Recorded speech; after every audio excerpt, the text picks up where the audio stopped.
คนเฮาน่ะคันบ่แก้ปัญหาบ่มีวันจบวันสิ้นหรอกครับบางคนก็ผัดวันประกันพรุ่งไปจังแนวนี้แก้ปัญหาแค่ให้ผ่านไปมื้อๆนี่บ่แก้จริงจังน่ะปัญหาตัวนั้นมันก็มารุมเร้าคือเก่ามันกลับมาวนเวียนคือเก่ามาวนลูปคือเก่าล่ะครับมันบ่ต่างมันบ่หนีไปไสหรอกคนเฮาถ้าบ่แก้ปัญหาเลยน่ะมันก็เว้าง่ายๆนี่ก็มันเป็นดินพอกหางหมูหั่นนะ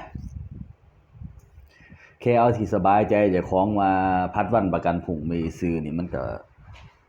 บ่เกิดประโยชน์หยังกับชีวิตปัญหาชีวิตของตัวเจ้าของมันก็รุมเร้าอยู่แล้วทุกคนมีปัญหาของตัวเจ้าของอยู่แล้วยังสิมาสร้างปัญหาให้ตัวเจ้าของอีกมันก็บ่จบบ่สิ้นจักเทื่อแหละครับบ่แค่ส่ำนั้นแก้ได้เด้บางสิ่งบางอย่างแต่บ่แก้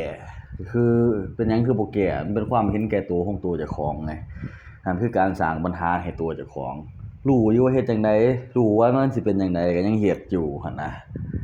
หั่นล่ะคนเฮาฮู้แล้วบ่แก้ปัญหามันก็มีค่าส่ำเก่าเขาเอิ้นนะผมก็เอาประสบการณ์จริงแหละ